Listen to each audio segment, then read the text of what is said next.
Check the mic and make sure it sound right, boys. Welcome once again to Hang On Supi. I'm your host, Caleb Supi Spinner. Welcome to the show once again, powered by Scarlet and Gray Sports Radio. We hope you've enjoyed the past few episodes right now. We are talking with Andy Deossa, an editor for Yahoo Sports, a guy who's become familiar with both the city of LA and Boston. What familiar, a rivalry between those two cities, of course, which we'll talk about later in the show, and two of the best sports markets in the United States, dare I say. Andy, thanks for coming on. Welcome to the show. Thanks for having me, Caleb. Happy to be here. So I got to talk to you about this really cool experience you had with the Boston Bruins. Get the people to know you, because this is a really cool opportunity. Everybody wishes to be at, when at a game when something miraculous happens, or the big moments in sports, and you were at one of those. Yeah, so it was a blessing for sure. It was a blessing for sure. Basically, I went to school in Boston, my undergrad career, 4 years there. And one of my editors for my online publication that I wrote for had a connection with a Boston Bruins communications team person. And he found a way to get us a credential press pass to every home match. So the only thing was that we weren't really utilizing it that much at the time because we didn't have that many writers. So kind of like as a new writer and as an opportunity, I was like, let me try to navigate in this area. And it happened to be that the first year that I was covering the team was the year that they won the Stanley Cup. So I was there for a lot of the home games throughout the regular season. And then I also was interning at Nesson, which is our local TV station over there. So I was doing Bruins coverage there. But towards the end of the year, when they started getting towards their playoff run, there was a lot more interest, obviously. So we had a few more writers that wanted to kind of get on board. So they kind of rotated us a little bit. But luckily, through the playoffs, and I don't know if if people remember, but that was a historic playoff run for them. 3 Game 7s. It was insane. But I was there for the double overtime game in the Canadian series for Game 5, which was ridiculous. I didn't go to Game 7. We sent another writer.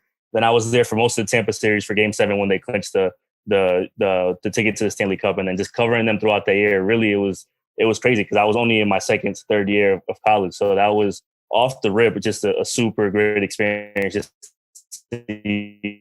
kind of be boxed. Learn a little bit of the professionalism of the craft, and also just mingle with a lot of the local reporters. I mean, as a kid that grew up in New England, you get to see a lot of these people on TV, you get to read a lot of them, hear a lot of them. So kind of just being around that was like my first introduction to like that mainstream media, which was pretty amazing. Cause like I said, it was in the middle of a Stanley Cup run, and I was in Boston that summer when they had the parade. So it was a culmination of everything that was pretty great, but awesome experience for sure. I'd have to say, if I had to think on it, the biggest sports moment I think I've ever been a part of was in 2018. I was in Cleveland in the locker room in the game that Baker Mayfield said the "I woke up feeling dangerous" quote. So I think, it pales in comparison to that, to what you just told us there. But also I got to ask you, because I was thinking, as I was, doing research for the show, I was thinking, a guy who grew up near Boston in Rhode Island and a guy who lives in LA. Obviously, the Lakers and the Celtics is a huge rivalry in sports. Where do you fall on that? Celtics or Lakers? No. I'm New England all the way through and through across the board. I've been in LA for 2 years now, and it's actually pretty funny because I moved out to LA probably a few weeks after the Red Sox beat the Dodgers in the World Series, and it was a month and a half before the Patriots beat the Rams in the Super Bowl. So it was a good time for that, and I make sure I let all my LA friends know that my alliance still runs with home. But, I'm happy for the Dodgers for sure, especially that they got Mookie Betts. And I can't say I'm happy for the Lakers, but I do, after the year that we had and LeBron going over there, I can't say I'm mad about it either. But yeah, New England all the way for sure. I was going to say that's right about the time that LeBron made the decision to go to LA, which is, convenient timing. You came into LA right around like the conversion of several of the great moments in sports in recent years. Yeah, it was pretty crazy. I mean, it wasn't anything that I anticipated, but I mean, with the way that the Lakers built their roster up, with the way that the Clippers did it, and then obviously, like I said earlier, Mookie Betts going to the Dodgers and them having that run. Although the Dodgers have always been a pretty good team, and you kind of realize being there now that how that city really loves the Dodgers a lot. So it was pretty cool. Oh yeah, LA loves their team. Same with Boston. Same with my native Cleveland and Columbus now. So there's a lot of cities that dive into their sports and as they should. So let's get into our main conversation here today. You're a sports writer, obviously, and now a managing editor at Yahoo Sports. What got you into sports journalism? It's funny. I mean, it's not really like a traditional story. It was more of a process of elimination, if I'm being honest. When I was looking where to go to college, I knew I wanted to go to Boston. I didn't want to stay in Rhode Island where I'm from, but I wanted to stay in the area. And Boston just seemed like a good idea to me. I had an older cousin that went to school there, kind of just, I used to visit him a lot. So I was a big fan. But really, I was just like, what major can I pick that does not involve me having to take math courses? Because I'm not a fan of math. So that really was how I ended up in journalism. It was a process of elimination, like I said, between me and my advisor. And, I just thought journalism just sounded cool. I never really had an experience in like any journalistic writing. I knew I liked to read certain aspects of, work. I did like to write, and my teachers did tell me I was a decent writer. So I was like, whatever, I can make this work. But when I got to college is when I was like, I'm not going to just be like a news journalist. I was like, what I'm going to do is I just might as well just hop into sports. Like it's what I do. I watch it. I've always been a huge sports fan. So that's really how it started. And then luckily through the extracurricular activities in school with the online publication, we had a in studio radio show at school too. So I used to do programs on that and do like interactive sports shows. So it was kind of just something that happened quickly, but I realized very early on with the opportunities that I had in Boston and at Suffolk that it could be something serious. So I just kind of went all in on it. I chuckle at that because that's exactly the reason I got into this. Now, aside from it was, the love for sports, I wasn't good at them though. I was a gentle lineman, which you can't have, and an uncoordinated basketball player, which also doesn't mix. And then, I love the style. I love the dress fashion there.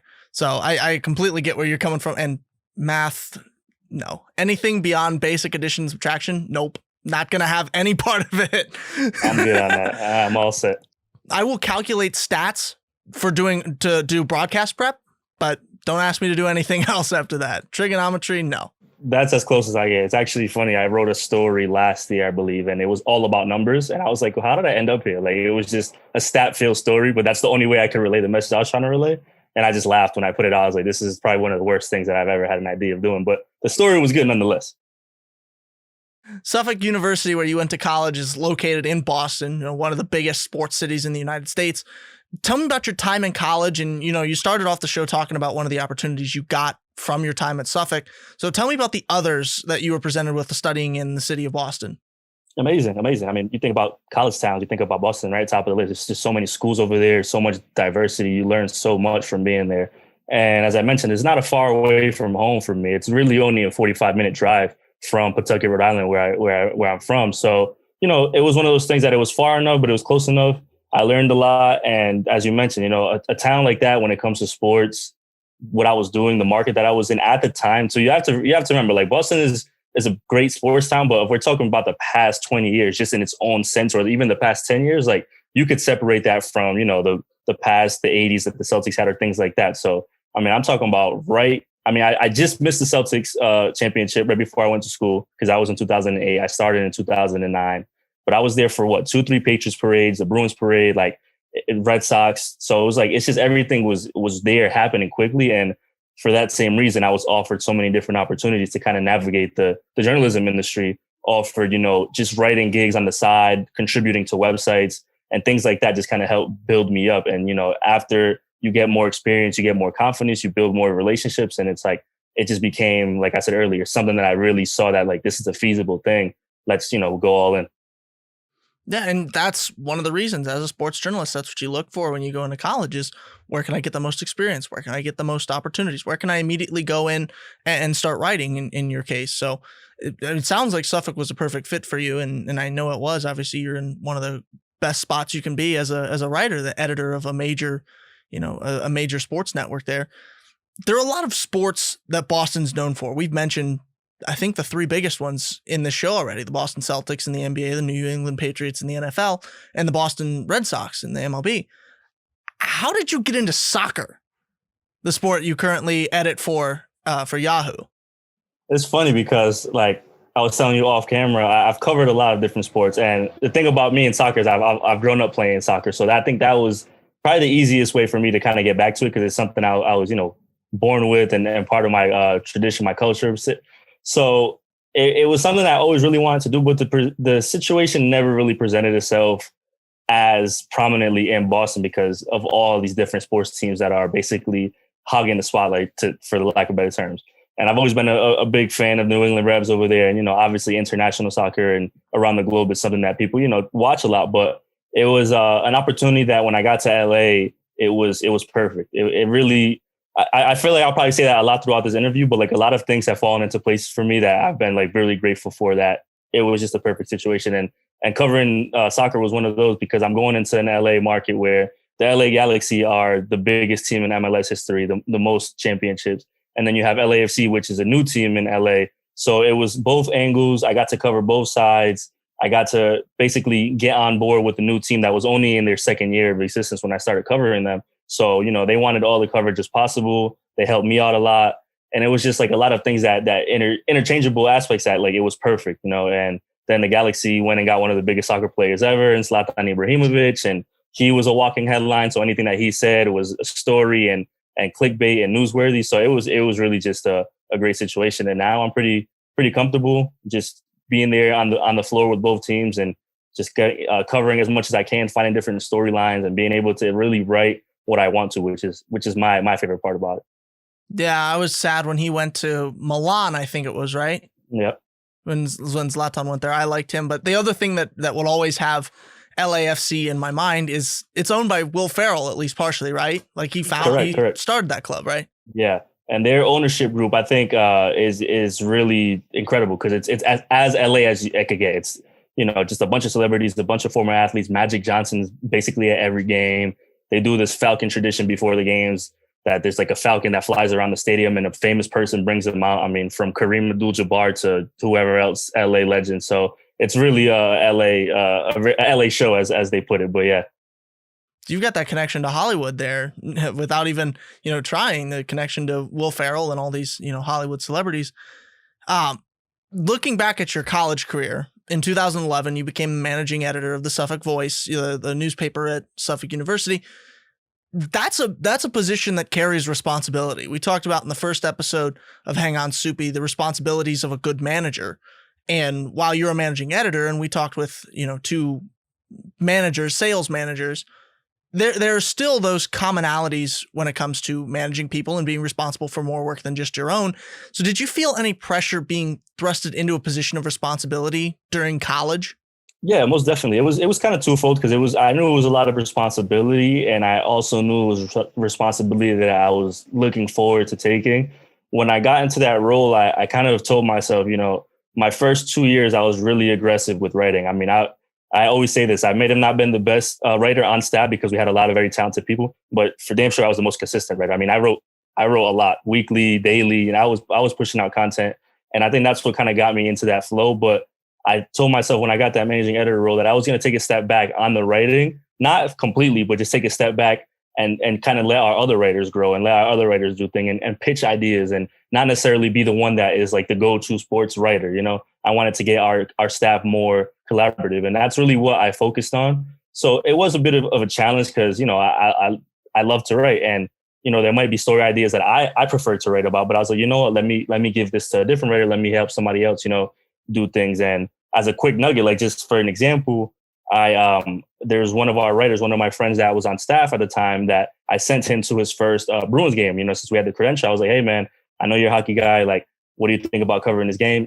Go do your thing. I'll walk you through. I'll let you know how the experience is, whatever the case may be. He works for the Bruins now. He's been with the Bruins for 2 years. He's the reporter for the team. So just little things like that. Like it's always gratifying when you get to help people out, because I wasn't just in it for myself. I was in it obviously for the publication, for us to grow, but for other people to grow as well. So it was a lot of responsibility, but I also did like the part, because we were in a transition phase, and my editor-in-chief and myself, we said our one goal is to remodel this website, and then just once we graduate, it's on whoever else's hands. And we were able to kind of revamp the website, give it a whole new identity, a whole new look.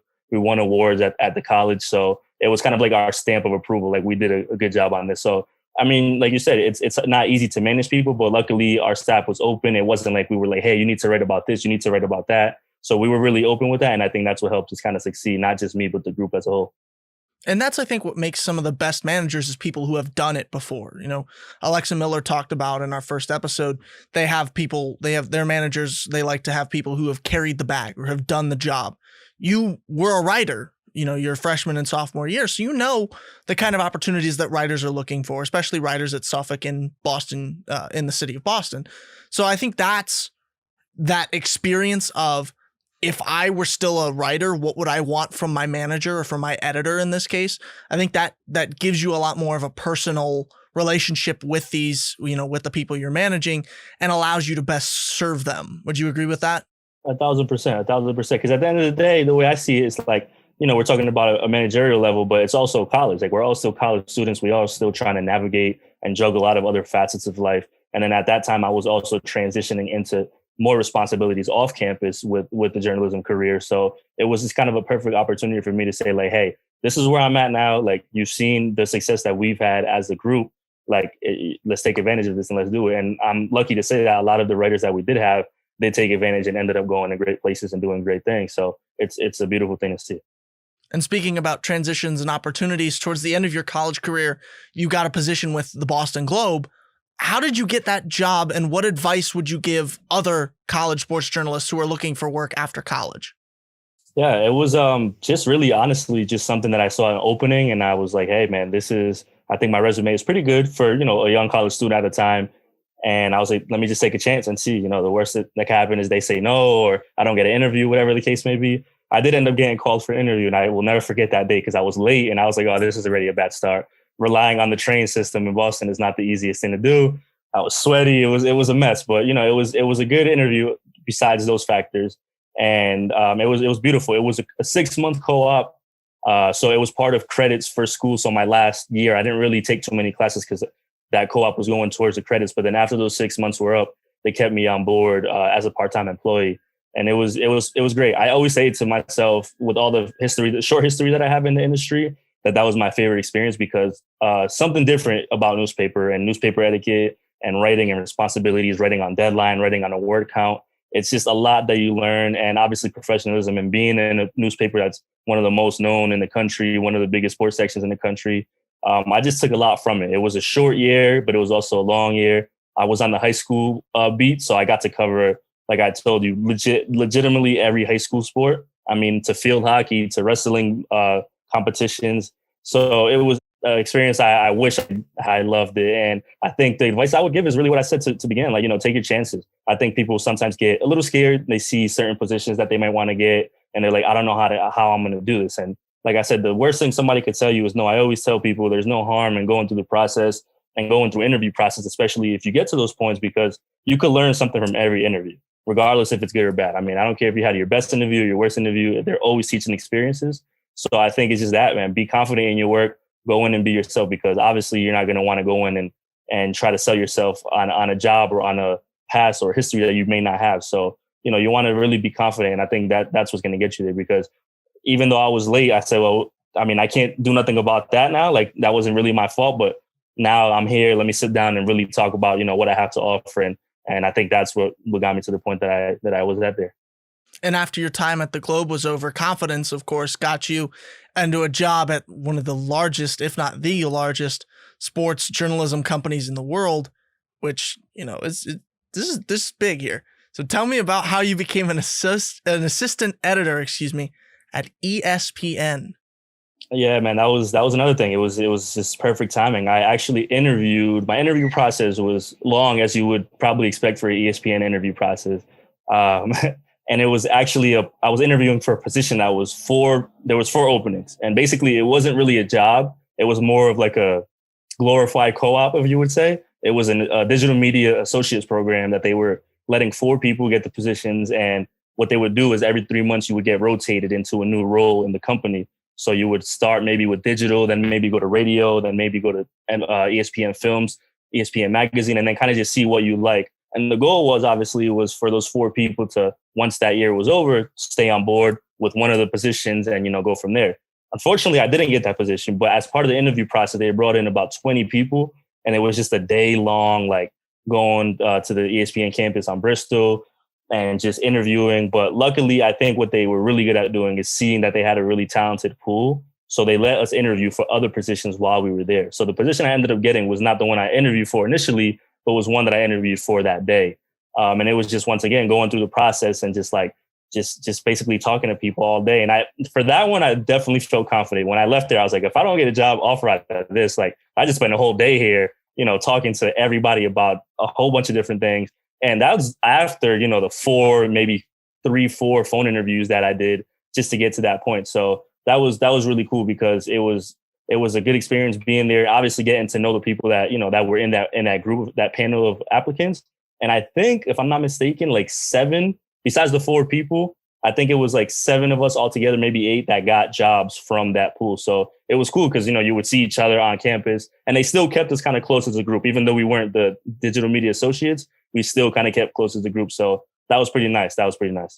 And that leads into, building connections, how important that is in sports journalism. A lot of people say it's, about who you know, but I'd say it's about what you know, the experiences, and who you know. It's twice as important, in our industry here. And connections, make or break you, honestly, in your career. Working for ESPN is the dream of almost every sports journalist, like I mentioned earlier. What skills do you think set you apart from those other sports journalists that you interviewed with and helped you catch the eye of ESPN? Yeah, I think I was lucky in two areas. I think the first area that I really was like pushing as part of the interview was that I was coming from a newspaper. And I don't know if a lot of the people in that group were coming from newspapers. They might have been coming from digital outlets and stuff like that. And I was always asked, like, what is it about the transition that you would like to make? Because obviously going from a newspaper to ESPN is night and day, really, when it comes to the craft. And it was kind of one of those things that I was like, hey, listen, this is what I love. This is what I really like to continue doing. But I do realize that there's a shift in the industry. Everything is going digital, things like that. So I really was like kind of talking about the shift in the way journalism is changing and how like you could take those skills from a newspaper background and have it added to digital, to a digital space. And I think that really helped me because I think people were kind of like, maybe he just wants to write. Maybe he just wants to, just be a writer, which initially is what I told him. I was like, I would still like to write, but if you're going to offer me a position that I have to do digital work, editorial digital work, like I'm not against that because I understand, how the industry is now. And then 2, which I guess was always a big benefit for me, is that I'm bilingual. And I also interviewed for a job with the ESPN FC group.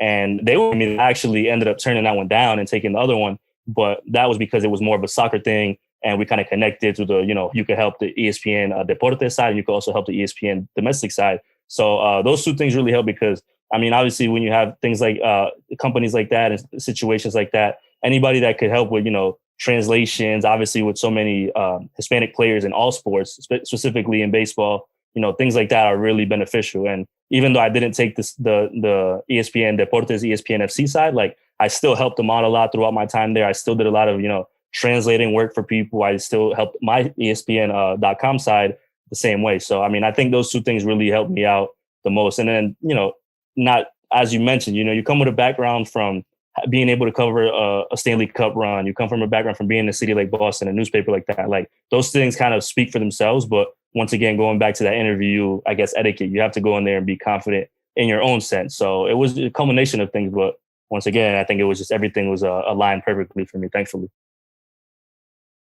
So ESPN Deportes, that means hablas español, ¿sí? Sí, señor. Sí, señor. Sí, bien, muy bien. También. Excelente.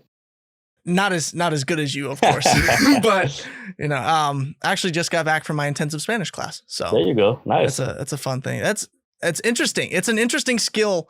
I think I can say that you're the first sports journalist that I've met, albeit virtually, that I've met who speaks another language. And maybe just everybody else that I've met does a good job of hiding it.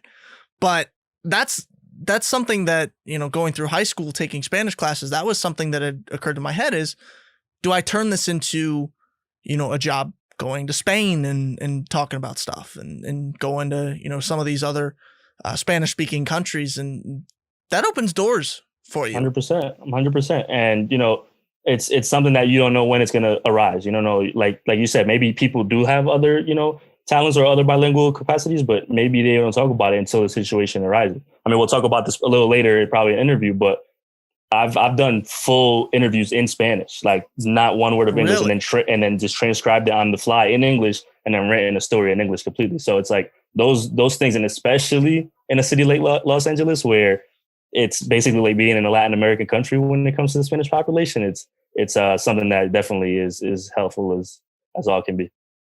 So now we'll talk about, your current job right now. You're an editor for Yahoo Sports, which puts you in charge of a large amount of content from a large amount of writers. It's like what we talked about during your college time, but, amplified almost tenfold, 100-fold. What kinds of things do you look for when you're reviewing an article before it goes up on Yahoo's website?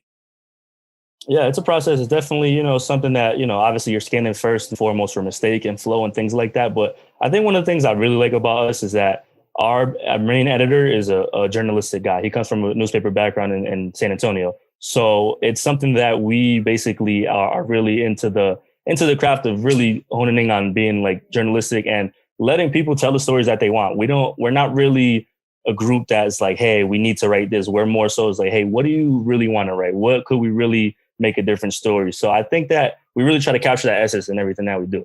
And obviously, I think for our editorial purposes, industry, you have to present things certain ways and make sure that, certain headlines get up and we know how that goes. But I think the thing that I like a lot is that the good stories that we have, they're all, from different aspects and they're all different type of situations. And today, unfortunately, it's Kobe Bryant's 1-year anniversary being of that fatal accident. And we have so many different stories from just, obviously everybody's publishing a lot of content today, but I just read one of our stories that was basically speaking to the pilot's family and the pilot's friend. And I don't think that we've heard that side of what had happened in a year. So, it's different things like that that really allow us to kind of stand out. And I love that because I think storytelling is that way.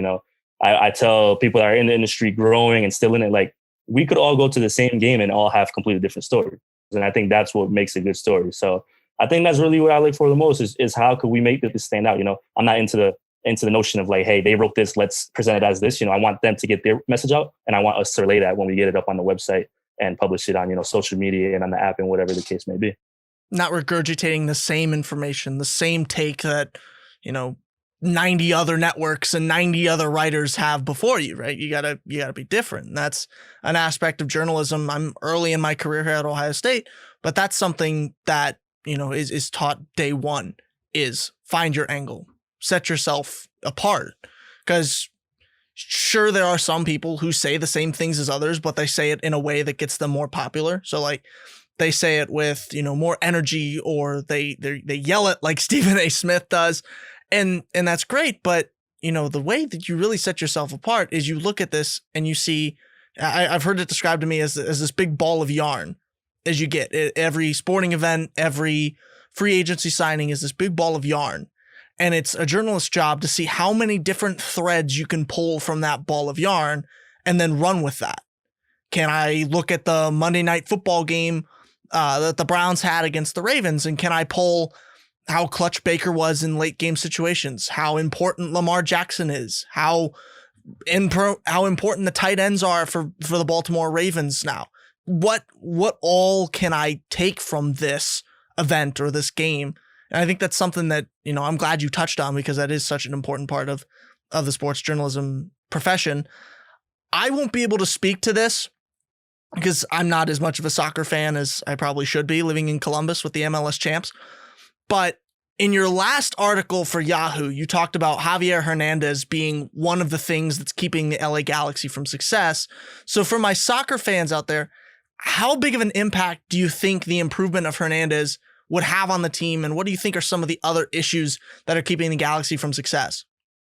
Oh man, that's a great question. It was one of the signings, probably I would say one of the top, I'll just say top 5 for the sake of argument, top 5 signings in MLS history. I mean, you bring in a player of that caliber, which is one of the most beloved Mexican players ever, to a market like LA, which is Mexico is right there. You have the fans. It's Los Angeles. It's the biggest team in the league. There was just a lot going into it, a lot of excitement. Then obviously the rivalry with LAFC, crosstown rivals, Carlos Vela, who was the king of the league, who was a childhood friend of Javier Hernandez. So there was so many storylines. Everybody was so excited about it.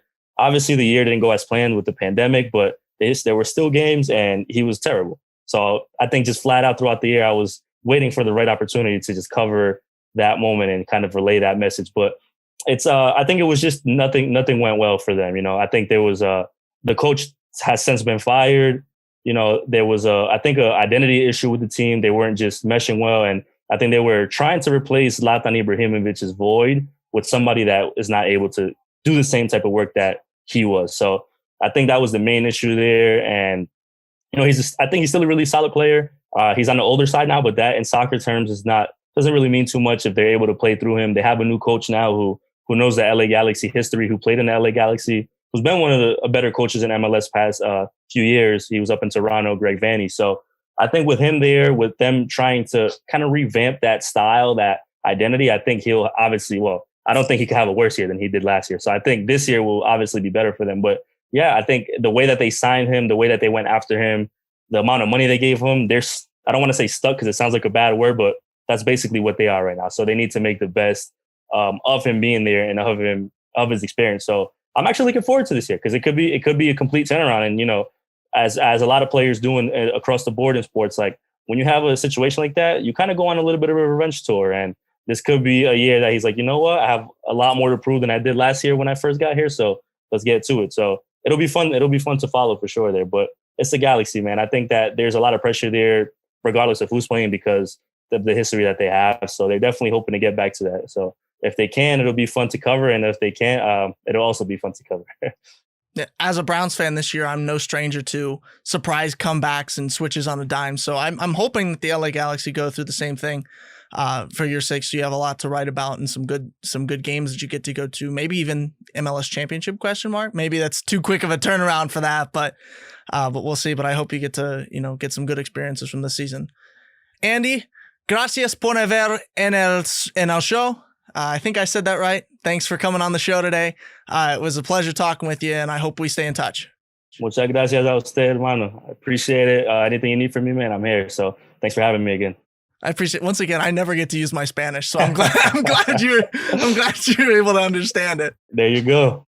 Make sure you're always keeping up with Hang On Supi on Instagram at Hang On Supi. Also follow our YouTube channel, Hang On Supi. You can watch the show on Fridays, Instagram TV and YouTube on Friday. And the podcast goes out on Wednesday on scarletandgraysportsradio.com and on the SGSR SoundCloud page. Thanks a lot for Andy for coming on. Hasta luego. But until then, I'm Caleb Spinner. That's the show. I'm out of here.